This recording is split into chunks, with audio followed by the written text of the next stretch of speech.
Hi VC, it's Rob here with another video, and this video is going to be a haul video, just stuff I've been picking up over the last couple of months from record shops in Manchester and a few things from Amazon. So first album I'm going to show you is a new release, and it's the new album by Elbow. So this is called Giants of All Sizes. Comes with a gatefold and it's back. And this is Elbow's 8th studio album, and it comes on the good old fashioned Polydor label. So yeah, it was released about 3 weeks ago, went straight to #1. So Elbow are a really popular band in the UK. I went to see them in 2011.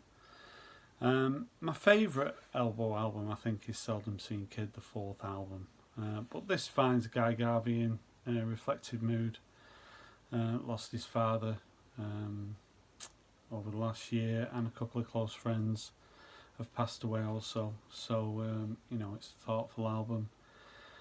Like all Elbow's albums, you have to give them time to grow, let the songs develop. But yeah, I mean, Elbow, I think I had them as my 5th favourite band, so I was always going to pick this up, and it doesn't disappoint. The more I play it, the more I'm enjoying it. So yeah, Giants of All Sizes, the new album by Elbow.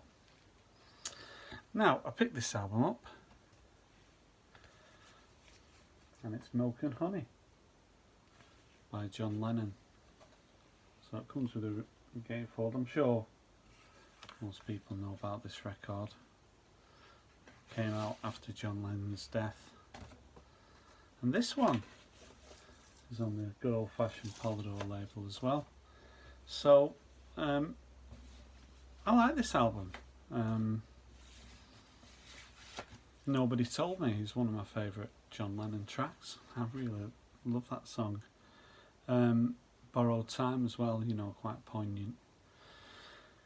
That's another song when it was released I really liked. My Little Flower Princess, that sort of gives you maybe an idea of the direction John Lennon might have gone in if he'd have lived, because that sort of has a bit more of an 80s sound to it.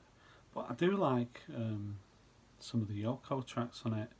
You're the One, the last track, I really like that, and Don't Be Scared is a bit of a reggae number. I mean, really, this is a John Lennon and Yoko Ono album. But I like Yoko Ono. I think she's I don't know if she gets, I don't know a lot about the history and stuff, but I just take her on face value, and she kind of reminds me a little bit of like Bjork kind of thing. So yeah, this is a good album, and it was one that was missing from my collection, so I was pleased to find it, and I think it cost me £7, so yeah, quite pleased with this. So yeah, Milk and Honey by John Lennon and Yoko Ono. Now, my favourite female artist is Kate Bush. So I picked this album up. I picked it up from one of those antique emporium places that's full of things that you don't want and don't need but can't stop looking at. And at these kind of places they do have stalls with vinyl on, and things sort of have a number and a price, and you take them to the counter. So you can't really strike up any deals with anybody. So the price you see is the price you pay. And I paid 15 quid for this sealed, so I was quite happy with that. This is Kate Bush's 6th album. And it's one of my favourites. I've got all Kate Bush's CDs. I think this is the 4th studio album I've got on vinyl. Seeing Kate Bush on Top of the Pops in 1978, you know, things were never quite the same. She had the opportunity to tour with Fleetwood Mac in 78, but she turned that down. I think if she would have gone on that tour, I think Americans would have been more aware of her. But any Americans that find Kate Bush, you know, they're as intoxicated with her as us Brits are. So, I mean, this has got This Woman's Work on, which is one of my favourite Kate Bush tracks, and The Sensual World, the title track, is a great opener. So yeah, this is a really good album by Kate Bush. So yeah, Sensual World by Kate Bush. Now, I picked this album up picked this up from Amazon, and it's Pieces of a Man by Gil Scott-Heron. So this comes with a gatefold. It's not easy finding Gil Scott-Heron albums out in the wild. Comes on Flying Dutchman Records, and this was released in 1971. The Revolution Will Not Be Televised. This is his debut album, Save the Children. Just a really good album. This is sort of critically acclaimed as probably Gil Scott-Heron's finest album. Poet, soul, jazz, funk, bit of everything. I think he's undervalued, underappreciated. You certainly don't see a lot of his stuff flying around in the UK. So I just had to bite the bullet and pick some up off Amazon. So yeah, this is a really good album, and really pleased to add it to the collection. So yeah, Gil Scott-Heron and Pieces of a Man. Now, Steve Carlson's doing go-to albums, and most people watching this video have seen plenty of those videos floating around the VC, or probably done one themselves. But this is a bit of a go-to album for me, and it's Friendly Fires. And this album's called Parlour. So comes with on black vinyl with its custom label. Comes on a gatefold. So this is spread over two discs. Friendly Fires are sort of a really dance indie band who I went to see in 2009. The debut album was 2008. Really good album. This is a follow-up from 2011. You know, you can't keep still when you go and see Friendly Fires. Really sort of charismatic, energetic frontman. They're from London. They took a bit of a hiatus, but they've recently released a new album that I've been streaming, and that's funky as hell. So I think I'll be picking that up before Christmas. So yeah, this is a really good album. If you're not aware of Friendly Fires and you want to dance around the kitchen, maybe check them out. So yeah, Friendly Fires, and this album is called Parlour. Now, HMV, large retailer in the UK, is going through a bit of a restructuring, closed quite a few stores, but opened a few as well. And I picked this up in the HMV sale. So it's Teenage Fanclub in Shadows, and this only cost me £10. So this album's from 2010. I think it's their 8th album, and this came after a bit of a break, 5-year break, and it was described as a return to form. But I mean, I've got all Teenage Fanclub's albums on CD, quite a few on vinyl, and they're all consistently good as far as I'm concerned. One of my favourite Scottish bands. So yeah, really pleased to find this. A bit of a no-brainer for a tenner. So yeah, Teenage Fanclub and Shadows. Now, I like blind buys. And when I say blind buys, I'm not talking about looking on your phone and seeing what market gets off Pitchfork. And at record fairs in the UK, certainly the ones I go to, tend to have sealed vinyl that can be up to sort of £10, but that would be stuff you've heard of. But then they seem to have a few bins full of vinyl that you've never heard of. So I sort of gravitate towards those and try my luck and just go off the sleeve. So saw this album. So that sleeve came with a inner as well.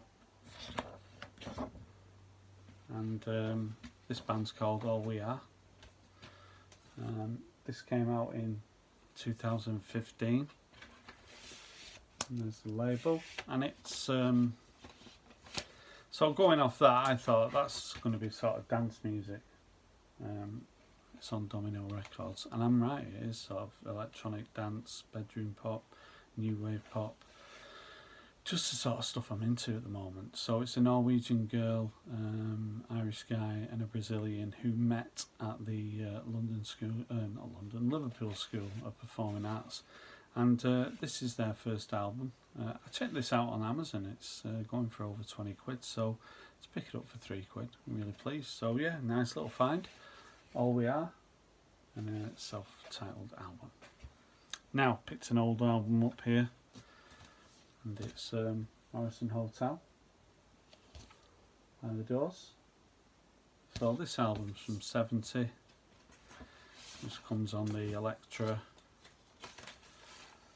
I've said before, when I was sort of in my mid-teens, 1979, 1980, so much great music coming out, and there wasn't the availability of streaming music like there is now. And you know, I'd heard of the Doors, heard a few singles, and I liked them, but I never sort of investigated them.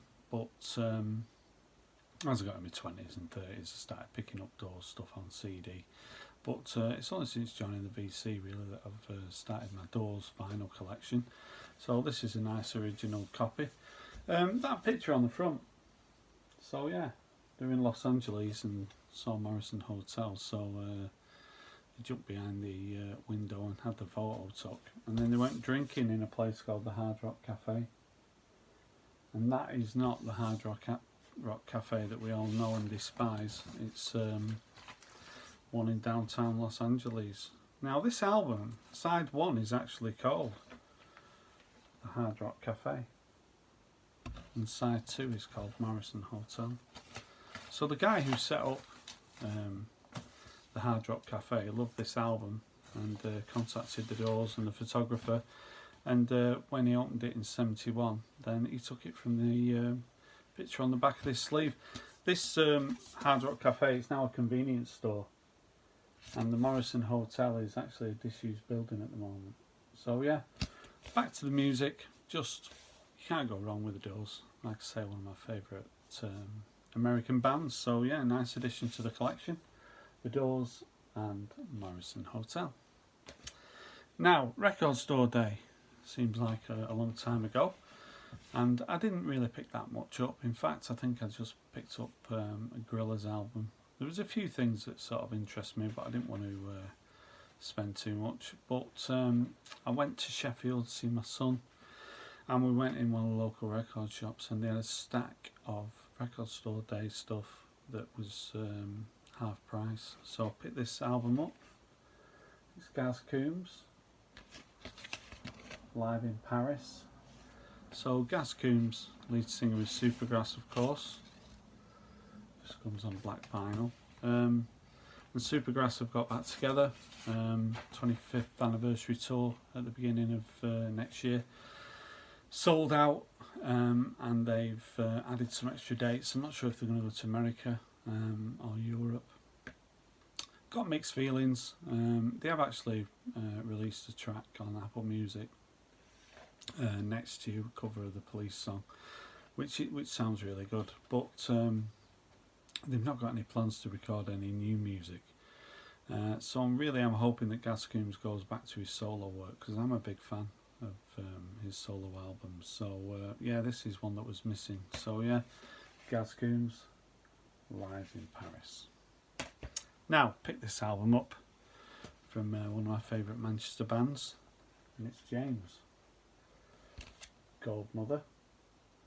This album's from 1990. So James, in 1990, when the Stone Roses and the Happy Mondays and the Charlatans and the Inspiral Carpets started to get chart success, James reissued a track called Sit Down, and they had a massive hit with it.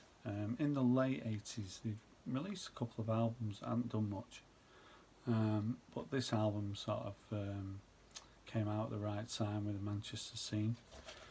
Nice picture there, and you get the lyrics. Tim Booth, the lead singer, real character, big favourite of mine.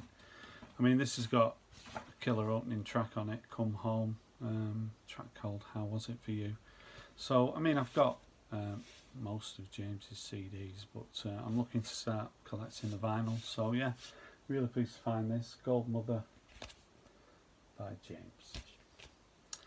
Now, pick this album up.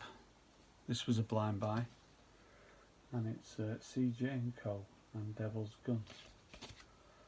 So I put this on my Instagram. Quite a lot of people on the VC are on Instagram, but it'd be nice to see a few more people. It's a good way of showing records you buy and maybe putting some gig footage on there.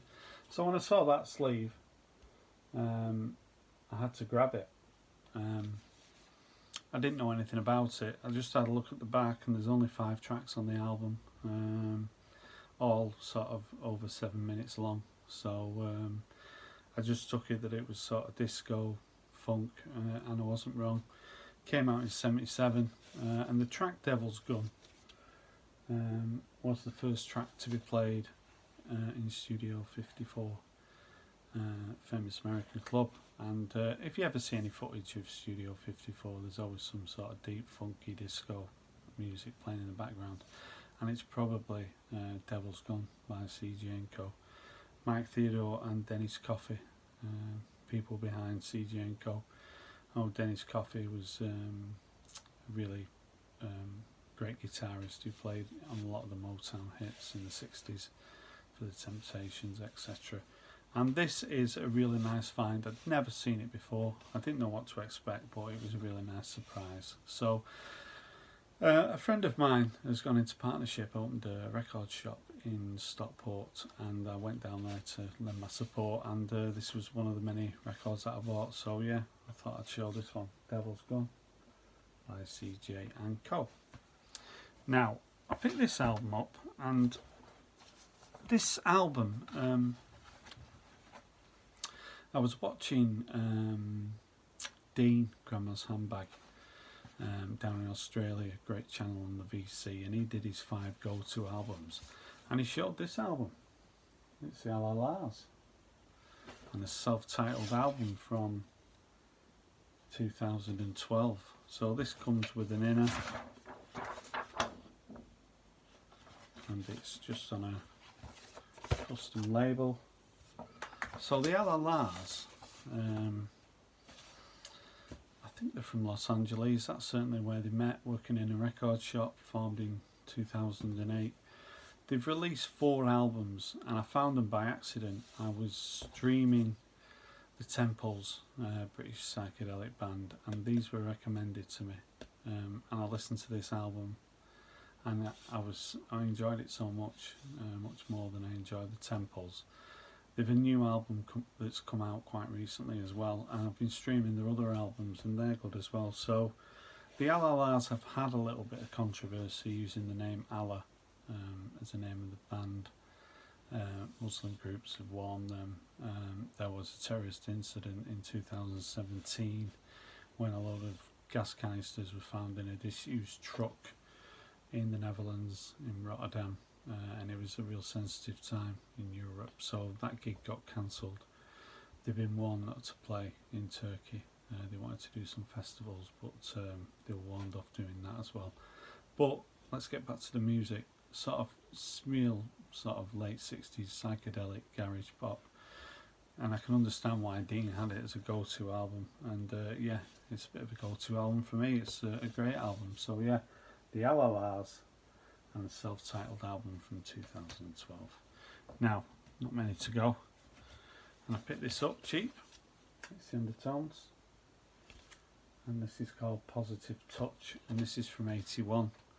The Undertones were one of my favourite singles band, but I like the nice lollies on there, and a picture of the band, and it's on Hard Deck Records. So this only cost me £1. Singles by the Undertones, My Perfect Cousin, Jimmy Jimmy, Teenage Kicks. Great singles band. Their albums never quite made the grade, for me anyway, but that doesn't stop me from getting them, especially if I can pick them up cheap. This has got It's Gonna Happen on it, which was one of my favourite tracks from '81. I remember buying that at the time. So yeah, really nice find for £1. The Undertones and Positive Touch. And finally, get there in the end, thanks for sticking with me, the Unknown Mortal Orchestra,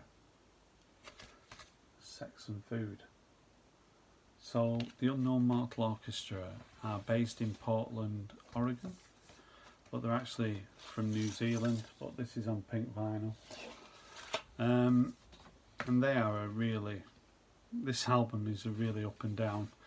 I got introduced to them by a guy at work, a young guy who I work with, and he played me Honeybee, which is on this album, and I loved it.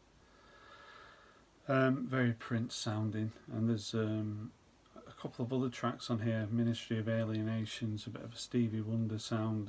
There's about 6 great tracks on this album, but then there's about 3 or 4 that really confused me a bit, sort of prog sounding, so pretty confusing, but on the whole it's a bit of a grower. I saw this when I'd heard Honeybee. I went on Amazon, it was over 20 quid, but I was at a local record fair about 3 weeks ago and I picked it up for a tenner, so I was pleased to pick it up, and it's growing on me big time. So yeah, Sex and Food by the Unknown Mortal Orchestra. So that's just a few of the records I've been picking up over the last couple of months. Christmas is coming, so I think my record buying is going to be slowing down slightly. There is a record fair though next Saturday, so if I go along there I'm going to have to sort of budget myself because I don't want to go crazy. So hope you enjoyed seeing what I've been picking up. Monday, start of the week, so yeah, really busy in work, so earning plenty of money to buy more records. So that's it from me. Thanks for watching this video. If you're a subscriber, new subscriber, thanks for subscribing, and if you're an old subscriber, thanks for hanging in there. Really appreciate you watching my videos. Any comments, I'll always get back to you. So that's it from me. Bye for now.